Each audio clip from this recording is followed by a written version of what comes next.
¿Cómo aprendemos a leer de Marianne Wolf? El cerebro que se enseñó a leer, historia y revolución del sistema lector humano. Hay momentos en la historia de la humanidad en los que la evolución no sigue el curso habitual de la biología. Momentos en que algo completamente nuevo, algo no previsto por la selección natural, emerge para cambiarlo todo. Uno de esos momentos fue cuando el ser humano se enseñó a sí mismo a leer. El cerebro no nació para leer. Marianne Wolf abre el capítulo con una declaración contundente: el cerebro no nació para leer. A diferencia del lenguaje oral, que sí tiene un correlato biológico evolucionado, con circuitos innatos que se activan incluso si el niño nunca oye hablar, la lectura es un invento cultural reciente y radical. Nuestros genes no esperan que aprendamos a leer. De hecho, si un niño no es enseñado activamente, jamás aprenderá a leer de forma espontánea. Esta verdad marca una diferencia crucial. Para leer, el cerebro debe reciclar estructuras existentes. Debe conectar de manera inédita circuitos visuales, auditivos, lingüísticos y motores que originalmente evolucionaron con otros propósitos. Este proceso, conocido como neuroplasticidad cultural, es lo que permite que el cerebro aprenda a leer. Y lo más extraordinario es que no todos los cerebros lo hacen igual. El principio de reciclaje neuronal. Wolf retoma el trabajo de Stanislas Dehaene y la idea de que leer es un injerto cultural sobre un cerebro evolutivo.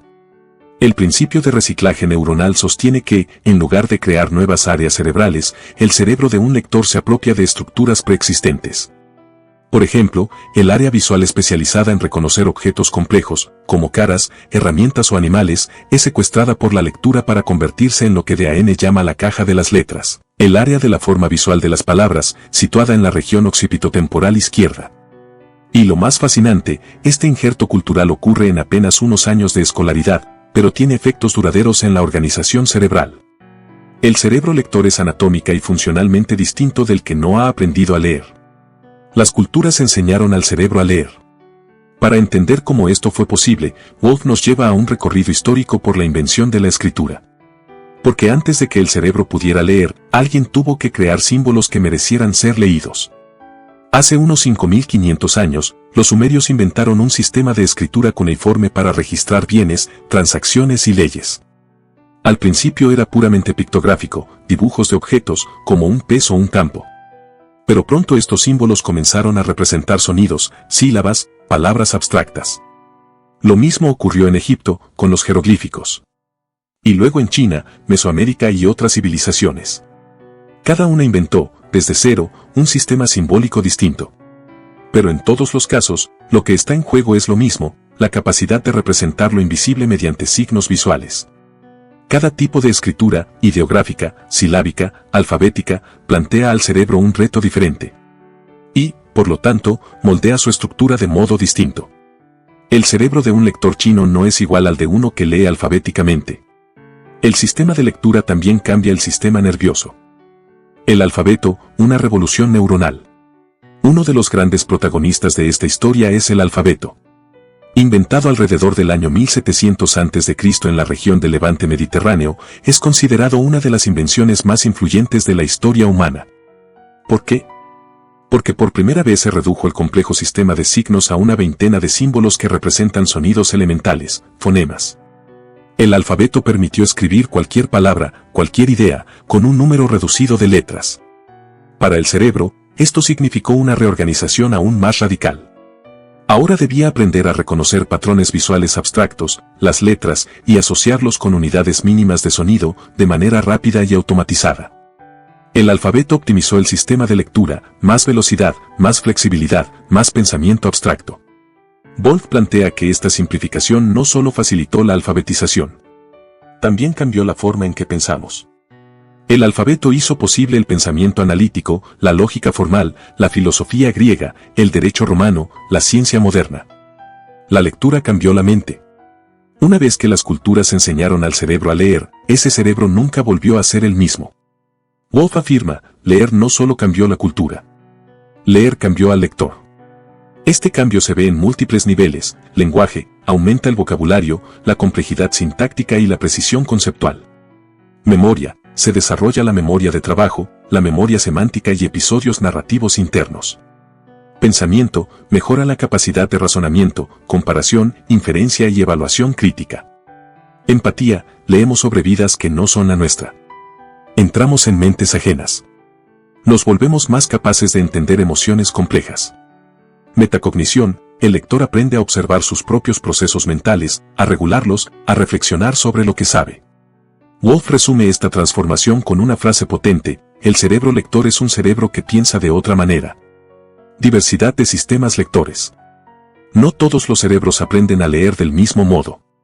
No solo por la diversidad cultural, sino por las diferencias individuales, factores genéticos, neurológicos, educativos, emocionales. Un lector chino necesita reconocer más de 2000 caracteres visuales complejos, uno inglés debe descifrar una ortografía altamente irregular, uno finlandés tiene la ventaja de una correspondencia casi perfecta entre letras y sonidos. Por eso, no existe un solo sistema lector. Existen muchos. Y el maestro o terapeuta debe aprender a identificar cuál se está formando en cada niño. Aquí Woolf enfatiza la importancia de comprender que la lectura no es un todo o nada, es un proceso progresivo, sensible al entorno, al lenguaje materno, a la instrucción explícita y al acceso a textos significativos. El cerebro lector es un sistema distribuido. El gran logro de la neurociencia cognitiva ha sido mostrar que la lectura no ocurre en un solo centro del cerebro, sino en un sistema distribuido. Este sistema involucra áreas visuales, occipitales y occipitotemporales, reconocimiento de formas. Áreas temporales, procesamiento fonológico y semántico. Áreas parietales, integración multisensorial y orientación espacial. Áreas frontales, planificación motora, atención, memoria de trabajo, control ejecutivo. Cuando este sistema se sincroniza bien, el lector se convierte en un atleta cognitivo. Pero si alguna parte del sistema falla, por ejemplo, la conciencia fonológica, pueden aparecer trastornos como la dislexia. Woolf destaca que comprender este sistema distribuido es clave para diseñar intervenciones pedagógicas y terapéuticas eficaces. ¿Cómo se enseña a leer al cerebro? La coreografía cognitiva que da lugar al lector. Enseñar a leer es probablemente el acto más complejo que podamos enseñarle al cerebro humano.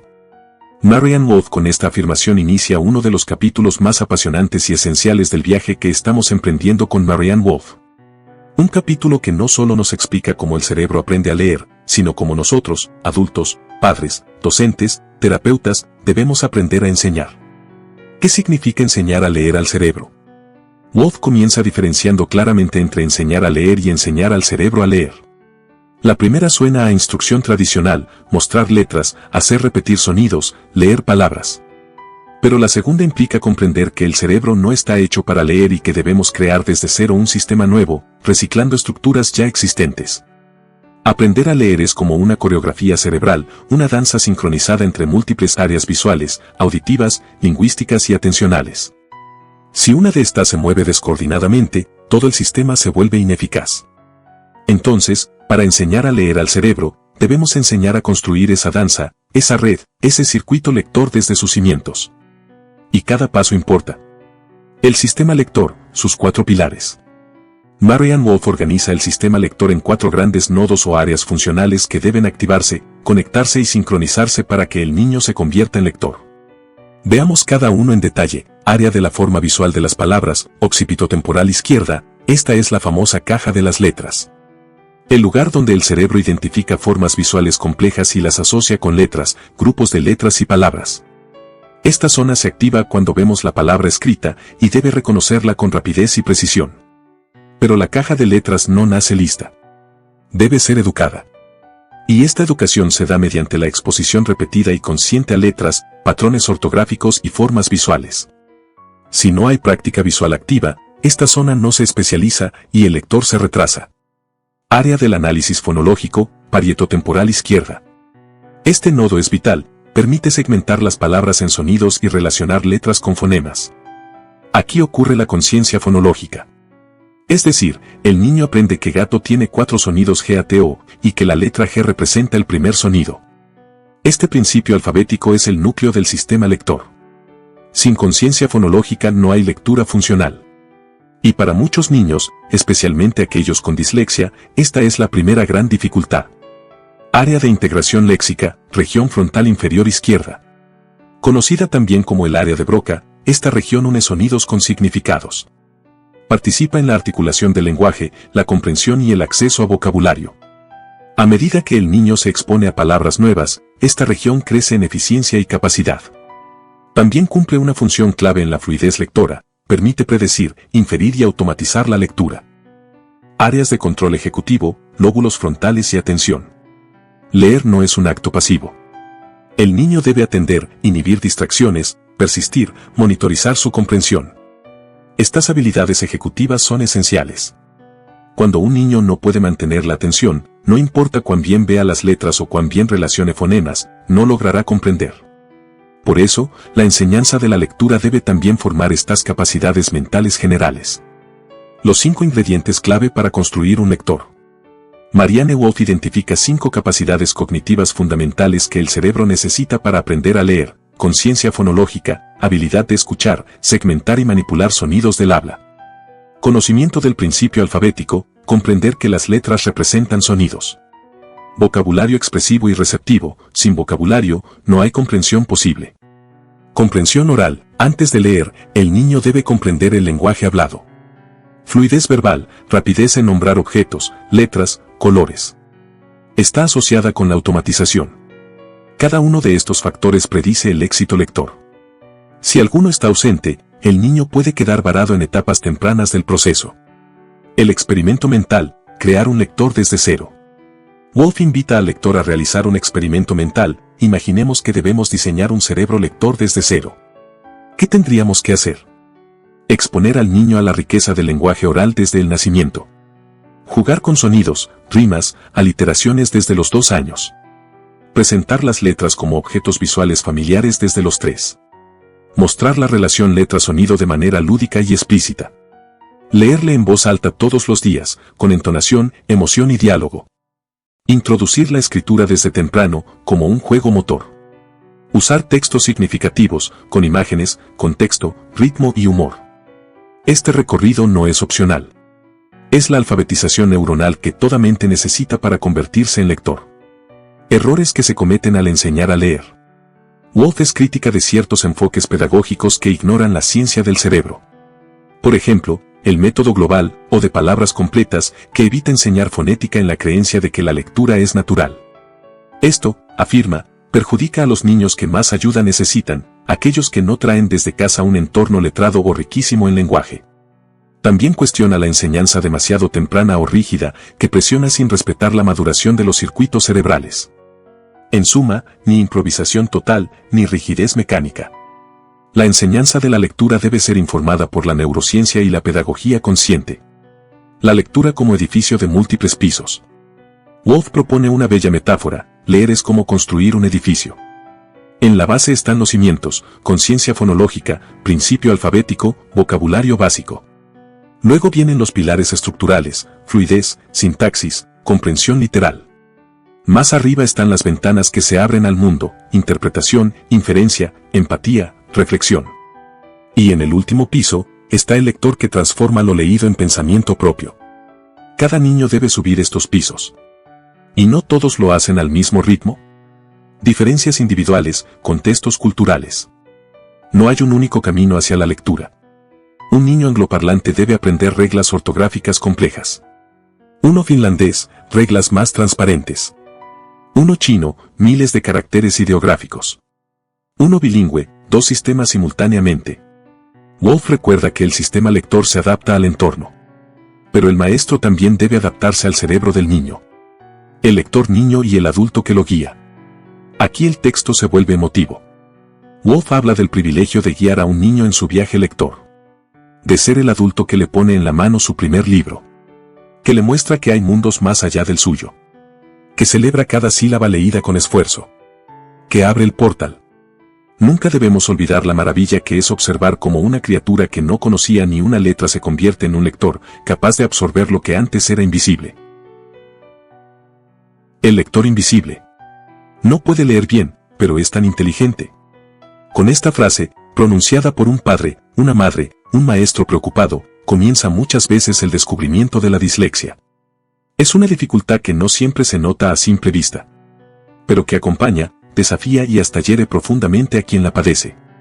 Marianne Wolf abre el capítulo con una descripción profunda: los lectores con dislexia ven el mundo con otros ojos, piensan de forma visual, holística, muchas veces intuitiva, pero fracasan ante el código escrito. Su dolor no es por lo que no entienden, sino por lo que no pueden mostrar. El lector con dislexia vive con una paradoja, posee pensamiento complejo, vocabulario oral avanzado, creatividad notable, pero al leer, tropieza, invierte, omite, se confunde. No es torpeza. Es una lucha entre su mente y un sistema que no encaja con ella. El cerebro que se revela ante la lectura. Wolf explica que el sistema lector humano no es innato, se construye a partir de redes neuronales que evolucionaron para otras cosas. Y en los cerebros con dislexia, ese ensamblaje se realiza de forma distinta. En lugar de activarse de manera automática y fluida, las áreas cerebrales clave de la lectura, la región occipitotemporal, la parietotemporal, la frontal izquierda, presentan menor activación, menor conectividad o incluso activación anómala. La lectura, que debería tomar entre 300 y 500 milisegundos, se vuelve una tarea lenta, fragmentada, agotadora. El niño debe compensar, usa otras zonas, otras rutas. Su cerebro crea soluciones alternas, pero a costa de tiempo y esfuerzo.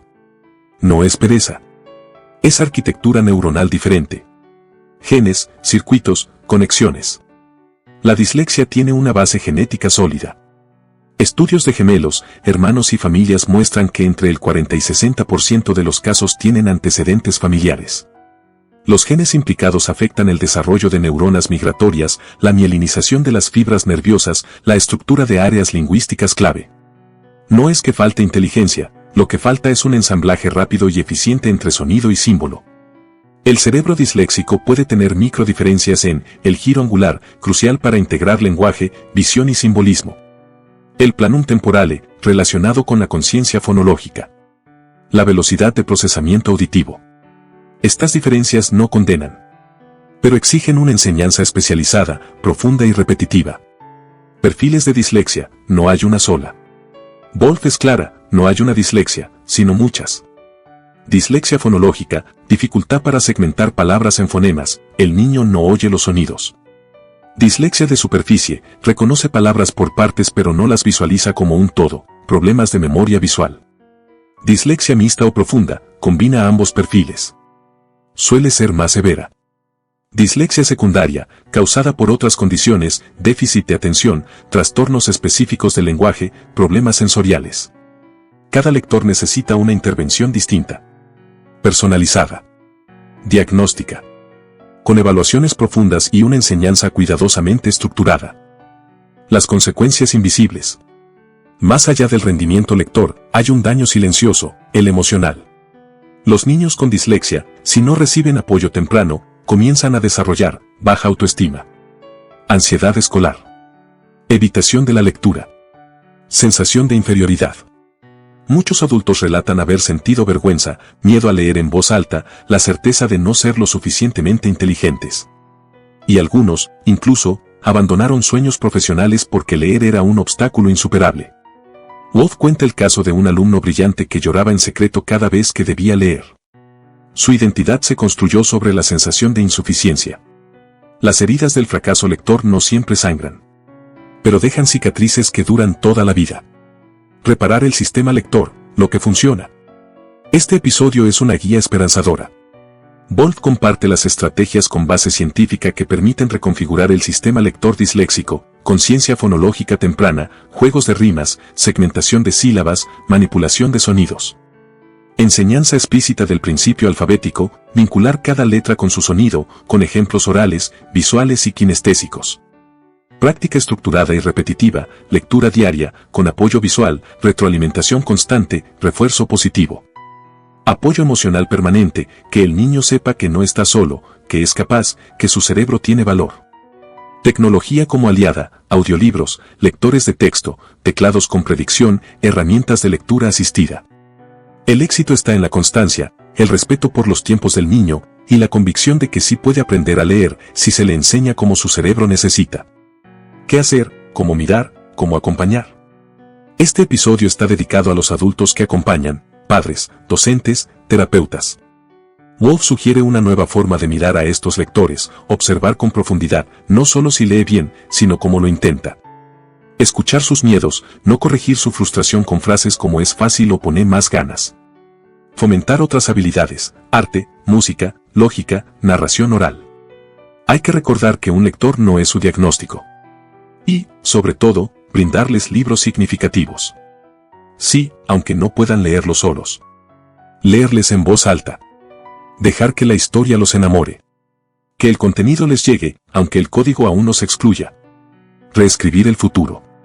Marianne Wolf termina el capítulo con una nota de esperanza. El lector con dislexia puede convertirse en lector experto, reflexivo, creativo. Tal vez le tome más tiempo. Tal vez recorra un camino diferente. Pero puede llegar. La historia de la dislexia es también la historia del coraje humano frente a la diferencia. Einstein, Leonardo da Vinci, Agatha Christie, Picasso, todos ellos tuvieron síntomas de dislexia. Todos ellos pensaron diferente. Todos ellos cambiaron el mundo. Hoy sabemos más que nunca sobre el cerebro lector. Y con ese conocimiento podemos cambiar el destino de miles de niños. Cuando el cerebro no puede aprender fácilmente. Algunos niños luchan con las palabras de un modo que otros ni siquiera notan. Ven letras, pero no formas. Escuchan sonidos, pero no los pueden segmentar. Intentan leer, pero la lectura parece escaparles, como agua entre los dedos. Así comienza esta exploración profunda, emocional y científica del lector que más necesita de nosotros. Los signos invisibles del lector que lucha. Wolf comienza abordando la invisibilidad de la dislexia en sus etapas iniciales. No siempre es evidente. A veces, el niño es verbal, ingenioso, curioso. Tiene una buena memoria oral. Juega con el lenguaje. Pero algo ocurre cuando intenta leer, se saltea palabras. Confunde letras similares. No logra convertir lo escrito en sonido. Lee más lento de lo esperado. Evita leer en voz alta. No recuerda lo que acaba de leer. Y, sin embargo, estos síntomas se interpretan mal. Se confunden con falta de esfuerzo, distracción, inmadurez. El niño empieza a pensar que no es bueno para leer. Y así comienza a instalarse una identidad negativa que nada tiene que ver con su verdadera capacidad. Una dificultad inesperada para aprender a leer en niños que por lo demás son inteligentes, motivados y bien instruidos. Así define Marianne Wolf a la dislexia, como un desajuste entre la inteligencia general del niño y su rendimiento lector. La neurociencia del cerebro disléxico. Aquí comienza una de las partes más valiosas del capítulo, la explicación del funcionamiento cerebral del lector con dislexia. La lectura se basa en la activación fluida de un sistema neuronal distribuido, que involucra principalmente el hemisferio izquierdo, área occipitotemporal, la caja de las letras, reconocimiento visual rápido de palabras. Área parietotemporal, mapeo de sonidos y letras, conciencia fonológica. Área frontal inferior izquierda, articulación, integración y planificación verbal.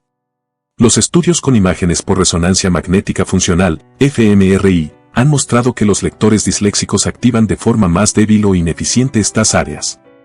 En particular, menor activación occipitotemporal, las palabras no se reconocen con rapidez. Déficit en el área parietotemporal se dificulta la relación fonema-grafema. Hiperactivación compensatoria del hemisferio derecho y zonas frontales, más esfuerzo consciente para leer.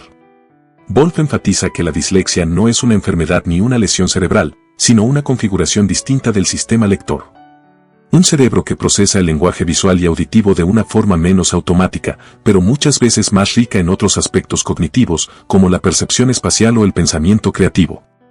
Causas genéticas y biológicas. El capítulo también presenta el sustento genético de la dislexia. Estudios en familias y gemelos revelan que entre un 40 y un 60% de los niños con dislexia tienen antecedentes familiares.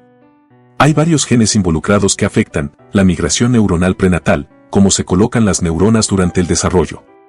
La formación de conexiones entre hemisferios. La mielinización de axones, que afecta la velocidad de procesamiento.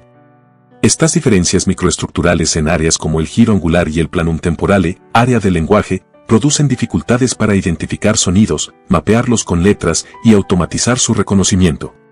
Wolf resalta que estas condiciones no son insalvables. La plasticidad cerebral permite que el cerebro lector pueda entrenarse, aunque tarde más o tome rutas alternativas. Tipos y perfiles de dislexia. La autora destaca que no hay una sola dislexia. Existen subtipos clínicos y funcionales que requieren tratamientos diferenciados. Dislexia fonológica, dificultad para segmentar las palabras en fonemas. Problemas para leer palabras nuevas. Dificultad en tareas como identificar la primera letra de una palabra. Dislexia de superficie, lectores lentos que dependen de la decodificación letra a letra.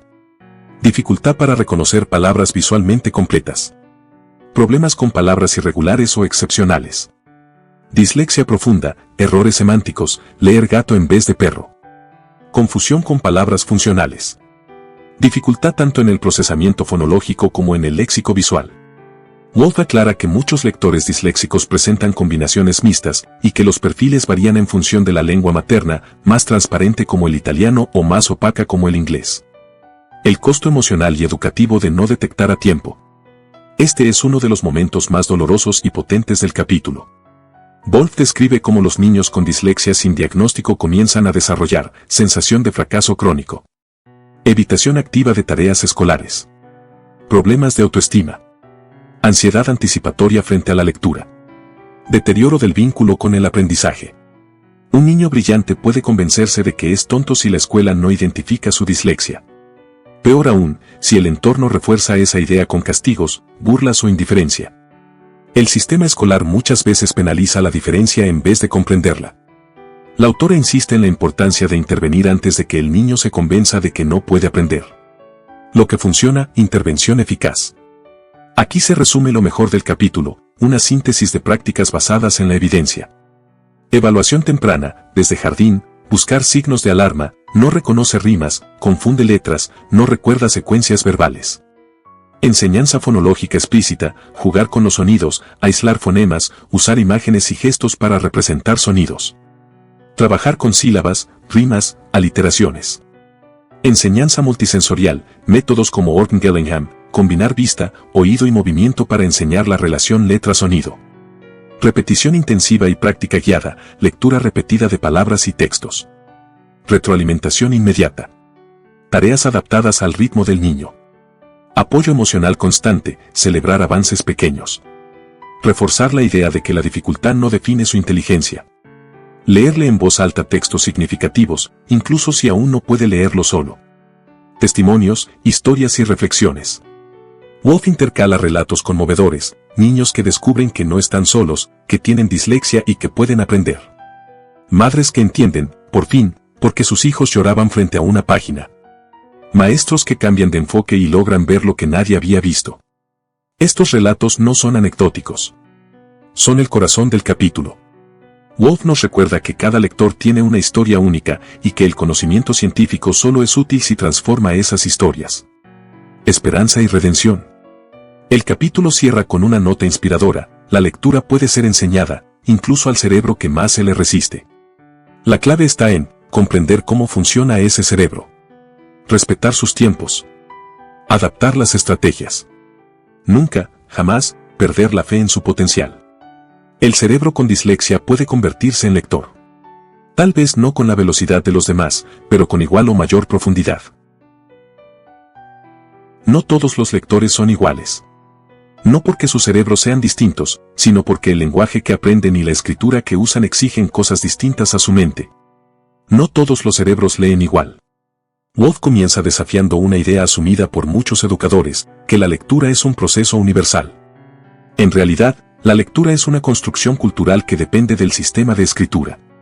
No es lo mismo leer un alfabeto fonético como el griego o el español, que leer un sistema logográfico como el chino, o un silábico como el japonés kana. Cada uno activa distintos circuitos neuronales. Cada uno exige distintos niveles de memoria, procesamiento visual, fonológico y semántico. Cada uno forma diferentes lectores. El cerebro humano es plástico. Y el sistema lector se adapta al tipo de escritura que se le impone. Pero ese proceso moldea también la manera de pensar. Sistemas de escritura y sus demandas. Woolf clasifica los sistemas de escritura en 3 grandes grupos, según su relación entre símbolo y sonido, alfabéticos. Cada letra representa un fonema. Español, inglés, griego. Ventaja, acceso fonológico directo. Desafío, requiere buena conciencia fonológica. Ejemplo, el lector español identifica sonidos claros y consistentes, casa se pronuncia como se escribe. Logográficos, ideográficos. Cada símbolo representa una palabra o morfema. Chino mandarín. Ventaja, facilita acceso visual directo al significado. Desafío, requiere memoria visual masiva. Ejemplo, el carácter representa la palabra an y no se puede leer fonéticamente si no se lo conoce. Silábicos. Cada símbolo representa una sílaba. Japonés kana, sistemas antiguos mesoamericanos. Intermedio entre fonológico y visual. Depende mucho del ritmo y la prosodia del lenguaje. Wolf se detiene en cómo estas diferencias afectan la enseñanza, la adquisición y la estructura del sistema lector en el cerebro. ¿Cómo cambia el cerebro según lo que lee? Los neurocientíficos han encontrado, mediante imágenes funcionales, que, en lectores de sistemas alfabéticos, el hemisferio izquierdo se especializa rápidamente en decodificación fonémica. En lectores de sistemas logográficos como el chino, hay una activación más bilateral, tanto hemisferio izquierdo como derecho participan. Además, en el chino, se reclutan áreas más visuales y motoras, debido a la complejidad de los caracteres escritos y su escritura manual. Ejemplo concreto, un lector inglés activa más su área occipitotemporal izquierda, fluidez visual. Un lector chino activa también la circunvolución frontal media, asociada a memoria de trabajo y procesamiento visual complejo. Esto demuestra que el sistema de escritura moldea literalmente la estructura y dinámica del sistema lector en el cerebro. Lo que implica enseñar a leer en diferentes lenguas. Cada lengua presenta desafíos únicos. Por ejemplo, en inglés, hay muchas inconsistencias entre ortografía y pronunciación, do, trough, tough, lo que exige más memoria léxica. En italiano o español, la correspondencia entre letra y sonido es directa. Esto facilita la adquisición de la lectura fonológica. En chino, hay que aprender miles de caracteres. La escritura no apoya la conciencia fonológica, se memoriza el signo completo.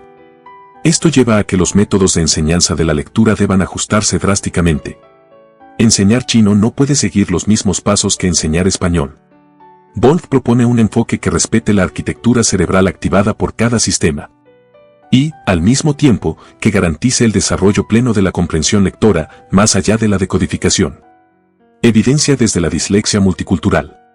Una de las secciones más brillantes del capítulo es el análisis de la dislexia en distintos sistemas de escritura. Marianne Wolf muestra que, la dislexia en inglés está marcada por problemas fonológicos y velocidad lectora. La dislexia en chino está más asociada a problemas visoespaciales y de memoria visual. En sistemas silábicos, hay menor incidencia de dislexia fonológica. Esto confirma que el tipo de escritura determina el tipo de dificultad. Más aún, una persona puede ser disléxica en inglés y no tener los mismos problemas leyendo en un sistema más transparente como el italiano. Esto obliga a que el diagnóstico, la intervención y la pedagogía sean sistemáticamente adaptadas a la lengua y su sistema gráfico. Implicancias educativas y culturales. Wolf va más allá del cerebro, analiza las consecuencias culturales de estas diferencias. El sistema de escritura también configura la manera en que una cultura piensa, razona y representa el conocimiento.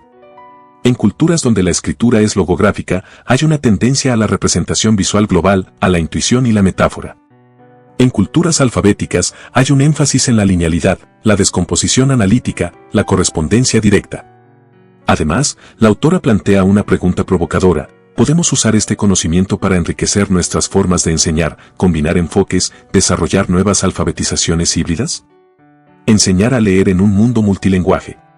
Hoy vivimos en un mundo globalizado, con niños criados en hogares bilingües o multilingües, expuestos a distintos alfabetos, inglés y español, chino y japonés, hebreo y árabe.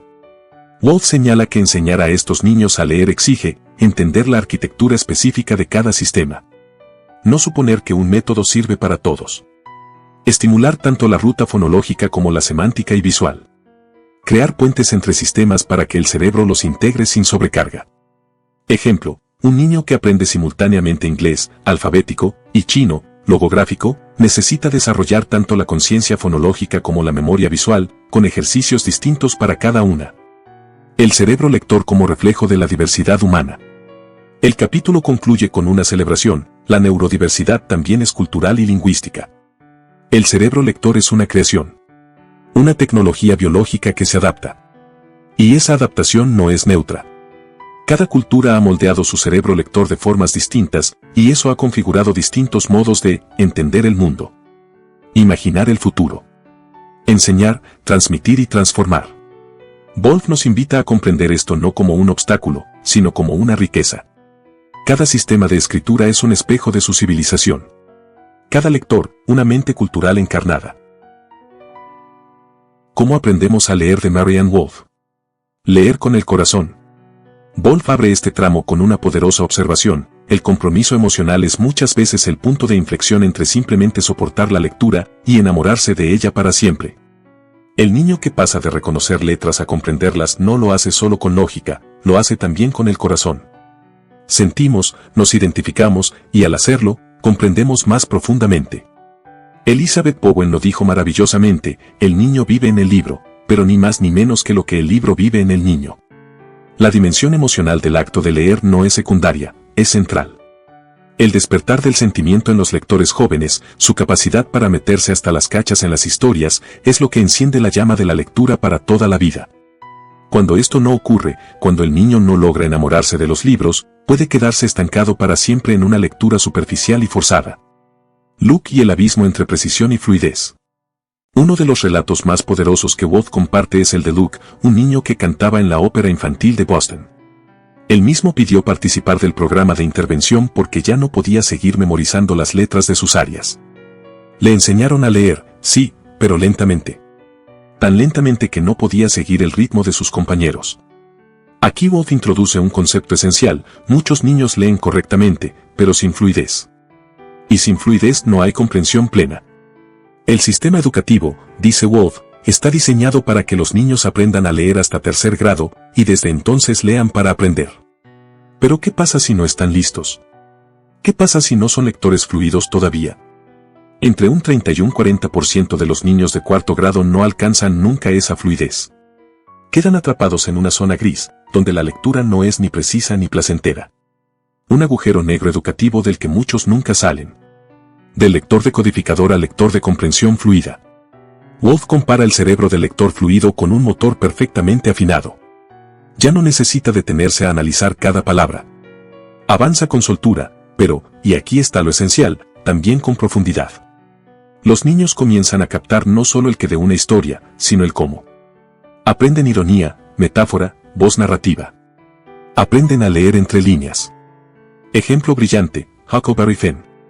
Cuando Huck se debate entre delatar a Jem, el esclavo fugitivo, o seguir huyendo con él, Twain lo retrata con una lógica torcida y autoinculpatoria que los lectores más maduros pueden descifrar. La ironía es evidente, pero solo si uno ha aprendido a leer más allá de las palabras. El cerebro lector se transforma. La lectura fluida cambia el cerebro. Literalmente. Wolf explica cómo el cerebro del lector joven pasa de una ruta dorsal, lenta y dispersa, a una ruta ventral más rápida, automatizada y altamente especializada en el hemisferio izquierdo.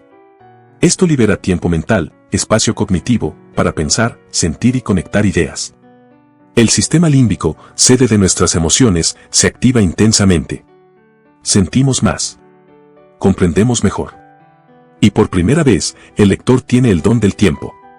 Tiempo para interpretar, reflexionar, asombrarse. Para tener infinitos pensamientos de lo más maravilloso. El lector experto y sus 500 milésimas de segundo.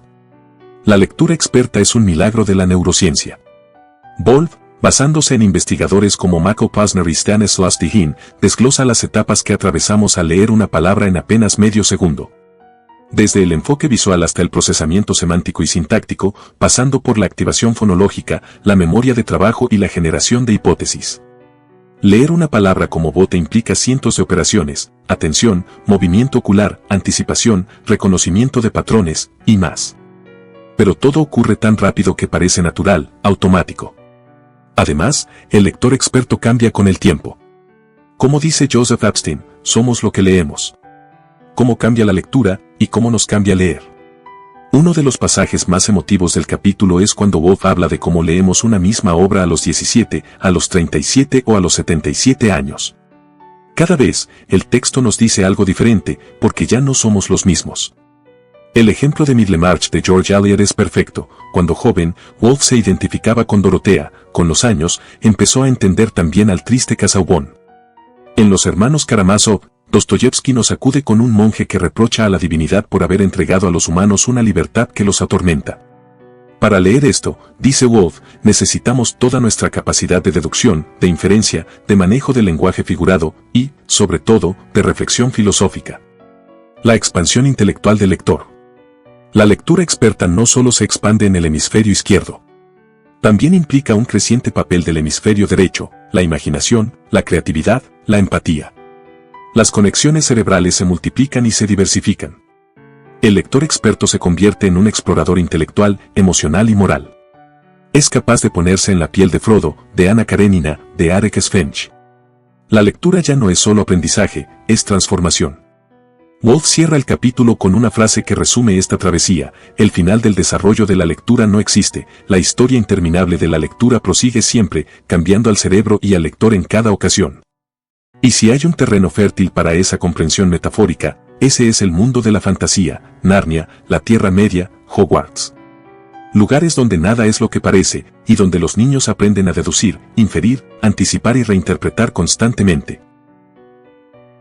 Leer no es simplemente descifrar letras. Es viajar al interior de otro pensamiento.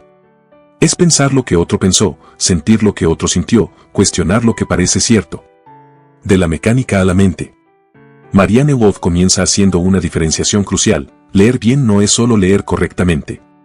Muchas personas logran decodificar un texto, pronunciarlo, incluso responder preguntas literales, sin comprender profundamente lo que están leyendo.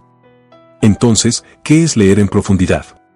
Wolf define la lectura profunda como un acto mental complejo que implica múltiples capas de procesamiento simultáneo, reconocimiento de palabras, comprensión literal, inferencia, evaluación crítica, conexión emocional, reflexión personal, transformación cognitiva. Cuando el lector llega a este punto, la lectura se convierte en pensamiento. Y el texto deja de ser un objeto externo para volverse parte del yo. En esta etapa, el lector ya no lee sobre algo. Se convierte en alguien nuevo a través de lo leído. Los mecanismos neurales de la lectura profunda. El cerebro lector, como vimos en capítulos anteriores, no es una estructura dada por la evolución. Es una invención cultural que se instala sobre circuitos neuronales preexistentes. Esta plasticidad permite que distintas áreas se reorganicen para sostener el acto de leer. Pero cuando se trata de lectura profunda, el involucramiento neuronal se amplifica, el área occipitotemporal izquierda proporciona la fluidez visual. Las áreas temporoparietales realizan el análisis fonológico y sintáctico. La región prefrontal dorsolateral participa en el juicio crítico y la planificación. El sistema límbico se activa ante la carga emocional del texto. El hemisferio derecho, especialmente el giro angular y las zonas asociativas, se encienden ante metáforas, simbolismos, ironías, ambigüedades. Leer profundamente es una coreografía mental en la que cada parte del cerebro ejecuta un movimiento en diálogo con las demás. No se trata solo de cuánto se activa el cerebro, sino de cómo interactúan las distintas áreas. Esta interacción es lo que permite que el lector vea más allá del texto. Las 5 funciones del lector profundo. Wolf propone una suerte de modelo de lectura profunda basado en 5 funciones interconectadas. 1. Función semántica. Comprender el significado literal del texto. Saber qué dice. 2. Función inferencial. Ir más allá del texto. Rellenar huecos, anticipar, deducir, conectar lo implícito. 3. Función crítica. Evaluar lo leído. Cuestionar argumentos, identificar supuestos, distinguir hechos de opiniones. 4. Función emocional empatizante. Sentir con los personajes, entender sus motivaciones, identificarse con su humanidad. 5. Función autorreflexiva. Interrogarse a sí mismo. ¿Qué me cambia esta lectura? ¿Qué pienso ahora? Estas funciones no actúan secuencialmente, sino que coexisten y se retroalimentan. Un lector profundo activa estas 5 funciones, incluso si no lo sabe conscientemente. El tiempo interno de la lectura. Uno de los elementos más poderosos del capítulo es la noción de pausa, lentitud y contemplación. Wolf insiste, la lectura profunda requiere tiempo. No solo el tiempo cronológico, más minutos, sino un tiempo cognitivo y emocional. Tiempo para volver a leer una frase. Imaginar una escena. Conectar con un recuerdo. Pensar si uno está de acuerdo o no. Reconstruir el significado línea por línea. El lector profundo hace pausas. Piensa entre líneas. Descansa en las palabras. En contraste, la lectura superficial es rápida, escaneada, fragmentada. Puede ser útil para informarse, pero no transforma. Enseñar a leer en profundidad. Wolf dedica una parte fundamental del capítulo a la didáctica de la lectura profunda. No se trata solo de pedir que entiendan el texto. Se trata de diseñar experiencias que inviten al lector a cuestionar lo que lee, comparar autores, descubrir contradicciones, reconocer múltiples interpretaciones, escribir desde la lectura. La autora sugiere actividades como relecturas con objetivos distintos, primero literal, luego crítico. Debate sobre dilemas morales que plantea el texto. Escritura reflexiva, ¿qué pienso yo sobre esto? Lectura compartida en voz alta, con discusión inmediata. La clave, formar lectores activos, no pasivos. Lectores que entren en el texto como quien entra en un laboratorio, no como quien pasa por una vidriera. La empatía como producto de la lectura. Uno de los logros más elevados de la lectura profunda es la capacidad de ponerse en el lugar del otro. Al leer una novela, un testimonio, un poema, el lector entra en la conciencia de otro ser humano. Vive una experiencia que no es suya. Y, sin embargo, la siente como propia. Esto tiene efectos neurológicos reales. El cerebro activa zonas relacionadas con la experiencia real del dolor, del miedo, de la alegría. Se generan patrones de simulación encarnada. El lector vive lo que lee. Woolf considera que esto es una herramienta formativa ética. Leer bien puede hacernos más humanos, más sensibles, más abiertos. El peligro de perder la lectura profunda. El capítulo finaliza con una advertencia. Vivimos en un mundo donde la velocidad prima sobre la profundidad. La multitarea impide la concentración sostenida. Las pantallas recortan la atención. La lectura se vuelve fragmentaria y utilitaria. En este contexto, la lectura profunda está en peligro. No porque la tecnología sea mala, sino porque estamos perdiendo los hábitos mentales necesarios para pensar en profundidad. Woolf no propone abandonar la tecnología. Propone crear espacios protegidos para la lectura lenta, reflexiva y exigente. Leer bien es resistir. El lector como ser libre. El capítulo se cierra con una nota filosófica: leer profundamente es pensar libremente.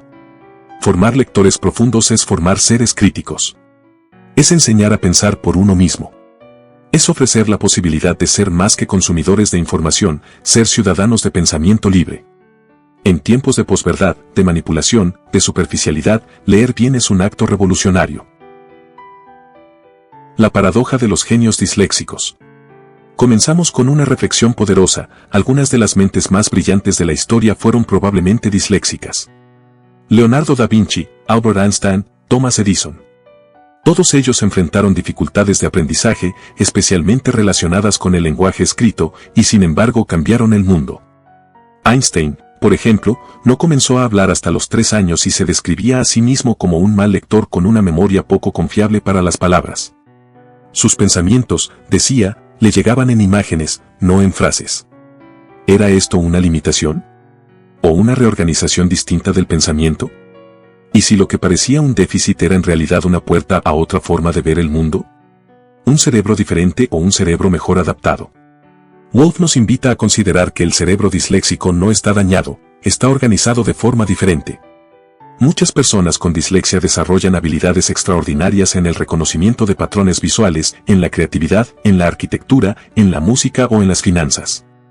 La autora cuenta casos reales: radiólogos capaces de detectar anomalías invisibles para el resto, arquitectos como Gaudí con habilidades únicas para imaginar estructuras complejas y bellas, artistas y actores que deslumbran con su intuición escénica. Esto plantea una cuestión fascinante: ¿la dislexia obliga al cerebro a usar rutas alternativas? Y esas rutas, aunque menos eficaces para la lectura, ¿podrían ser más poderosas para otras formas de pensamiento? La genética de la dislexia. No existe un gen de la lectura, pero sí existen genes que afectan regiones del cerebro implicadas en el lenguaje, la visión, la coordinación auditiva y la fluidez. Y aquí entramos en un terreno profundamente interdisciplinario. La genética, la neurología, la psicología cognitiva y la educación se entrelazan para ayudarnos a entender cómo emerge la dislexia. Algunos estudios señalan variantes genéticas como DCDC2 o ROBO1, asociadas con alteraciones en la migración neuronal y la organización interhemisférica. Es decir, en los cerebros disléxicos, algunas conexiones neuronales no se establecen de la manera habitual, lo cual obliga al cerebro a reorganizarse. Se han observado patrones interesantes, por ejemplo, una mayor simetría entre los hemisferios cerebrales, especialmente en áreas como el plano temporal, asociado al lenguaje.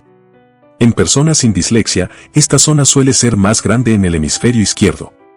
En muchos disléxicos, no hay tal asimetría, o bien el hemisferio derecho está más desarrollado, o ambos están equilibrados. Esto podría indicar que el hemisferio derecho asume funciones que normalmente no le corresponden. Células desplazadas, circuitos alternativos. Una de las investigaciones más intrigantes descritas por Wolf involucra el análisis microscópico de cerebros de personas con dislexia. Se han hallado células ectópicas, células que migraron durante el desarrollo prenatal a zonas donde no debían estar, particularmente en áreas visuales, auditivas y del lenguaje. Estos desplazamientos podrían provocar interrupciones en la fluidez y velocidad del procesamiento lector. En estudios con ratones genéticamente modificados, se han replicado algunas de estas anomalías, provocando comportamientos de lectura más lentos o erráticos en los animales. Lo sorprendente es que, a pesar de estos cambios, el cerebro encuentra maneras de adaptarse, generando rutas paralelas para procesar la información. Tal vez no sean las más rápidas, pero a menudo permiten un pensamiento más original. Los subtipos de dislexia, una constelación de diferencias. No hay una sola dislexia. Existen subtipos, problemas fonológicos, déficits en la fluidez, dificultades ortográficas, el llamado doble déficit, entre otros. Estas diferencias se manifiestan de manera diversa según el idioma, el entorno educativo y los antecedentes genéticos. Lo que en inglés se manifiesta de una manera, en finlandés o en chino puede adoptar formas distintas. Y eso lleva a una conclusión clave: no existe una única solución. No hay un solo programa educativo que funcione para todos. De la neurociencia a la educación. Aquí es donde el trabajo de Marianne Wolf brilla con más fuerza: conectar la ciencia con la práctica educativa. Su equipo ha desarrollado programas de intervención como Redo, que integran principios fonológicos, ortográficos, sintácticos y semánticos para ayudar a los niños a leer mejor. Pero lo más importante no es el programa, sino la filosofía: cada niño es único. El profesor no debe aplicar recetas genéricas, sino encontrar qué funciona para ese niño en particular. Como dice Wolf, enseñar a leer es también un acto de respeto por la diversidad de las mentes. Todos estamos afectados. En una de las reflexiones más personales del capítulo, Wolf recuerda cómo su hijo Ben fue diagnosticado con dislexia, y cómo ella misma y otros familiares presentan signos sutiles de diferencias lectoras. No hay parientes no afectados cuando un niño tiene dislexia, escribe. Todos somos parte del ecosistema de aprendizaje. Y quizás, muchos de nosotros también tenemos talentos o formas de procesar el mundo que simplemente no se ajustan al modelo dominante. El legado de Orton, Jesuín y la ciencia del futuro. Desde los pioneros como Samuel Orton hasta los genetistas de Yale y los neurocientíficos del MIT, la investigación ha avanzado enormemente. Pero el mensaje de fondo sigue siendo el mismo: debemos entender la dislexia no solo como una dificultad, sino como una variante neurológica que puede esconder talentos excepcionales. Tal vez, como sugiere Wolf, el niño que no logra leer al ritmo del aula sea el próximo gran inventor, arquitecto, artista o científico. Solo tenemos que asegurarnos de no apagar esa chispa por culpa de un sistema educativo que lo mide con reglas ajenas a su modo de pensar.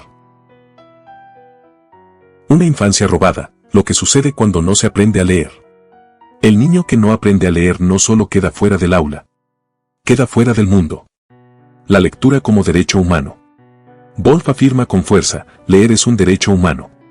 Y como tal, su ausencia es una forma de injusticia. En sociedades alfabetizadas, el acceso a la lectura es el acceso al mundo. Quien no lee no puede entender un cartel, un contrato, una receta médica. No puede buscar trabajo fácilmente. No puede informarse. No puede defenderse. Queda vulnerable a la manipulación, la exclusión, la explotación. Pero el problema empieza mucho antes. El niño que no aprende a leer a tiempo sufre consecuencias emocionales, cognitivas y sociales. Se frustra. Se retrae. Se compara. Pierde autoestima. A menudo, se lo rotula como vago o incapaz. Y con cada año que pasa, el abismo se agranda.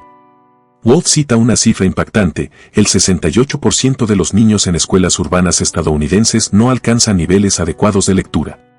Y eso predice con alta exactitud su abandono escolar posterior. La cascada del fracaso. La autora describe lo que llama la cascada del fracaso. Es un proceso en el que cada etapa que se falla aumenta la probabilidad de la siguiente caída: falta de conciencia fonológica en el jardín. Dificultad para reconocer palabras en primer grado. Lectura lenta, laboriosa y poco motivadora. Comprensión deficiente y frustración en el aula. Sentimiento de inferioridad y conductas de escape. Rotulación negativa por parte de docentes o pares. Abandono del esfuerzo. Pérdida del vínculo con el aprendizaje. Desconexión del sistema escolar. No es un niño que no puede leer. Es una infancia que se pierde en cámara lenta. Wolf insiste en que este proceso es prevenible. Pero para ello, hay que actuar rápido y de forma estructural. Detectar a tiempo, intervenir bien. Aquí entra en juego el conocimiento acumulado por la neurociencia. Ya sabemos que señales anticipan dificultades lectoras desde muy temprana edad, vocabulario limitado en el hogar. Escasa exposición al lenguaje oral. Problemas para distinguir sonidos. Retraso en el reconocimiento de letras. Falta de interés por los libros. Estas señales pueden detectarse antes del ingreso escolar. Y, si se actúa a tiempo, el cerebro todavía tiene altísima plasticidad para reorganizarse y superar los obstáculos. Wolf propone intervenciones antes de los 6 años, incluso desde los 3 o 4. No se trata de escolarizar tempranamente, sino de jugar con el lenguaje, cantar, rimar, leer en voz alta, estimular la conciencia fonológica. No es culpa del niño, es responsabilidad de todos. Un punto central del capítulo es la desmitificación de la culpa. El niño que no aprende a leer no es vago, no es torpe, no es perezoso. Lo que ocurre es que muchos llegan a la escuela sin haber sido suficientemente expuestos al lenguaje. Otros tienen condiciones neurológicas específicas como la dislexia. Algunos viven en contextos de pobreza donde no hay libros, ni tiempo para leer, ni adultos disponibles. Y en muchos casos, los docentes no han sido formados para detectar y atender estas diferencias. No estamos frente a niños que no quieren aprender. Estamos frente a sistemas que no saben enseñarles. Wolf aboga por un cambio estructural en la formación docente, que incluya neurociencia, prácticas pedagógicas basadas en evidencia y recursos adaptativos. Lectores invisibles, ciudadanos perdidos. Cuando no se actúa a tiempo, el lector que no lee se vuelve invisible. El sistema escolar lo tolera hasta cierto punto. Luego lo margina. El mercado laboral lo rechaza. La sociedad lo olvida. Wolf expone una serie de consecuencias sociales del analfabetismo funcional: mayor tasa de desempleo, aumento de la violencia, reproducción intergeneracional de la pobreza, mayor propensión al encarcelamiento. Citas estadísticas que muestran que el 70% de los prisioneros en Estados Unidos tienen dificultades graves de lectura. La lectura no es solo un asunto educativo. Es un determinante social de la salud, la libertad y la dignidad. Lectura y esperanza, historias de transformación. A pesar de la gravedad del problema, Wolf ofrece esperanza. Cuenta historias reales de niños que lograron superar obstáculos gigantescos gracias a un maestro que creyó en ellos. Un programa de intervención efectivo. Una madre que les leía cada noche. Una biblioteca que les abrió la puerta. Estos relatos son conmovedores. Muestran que un solo adulto comprometido puede cambiar una vida.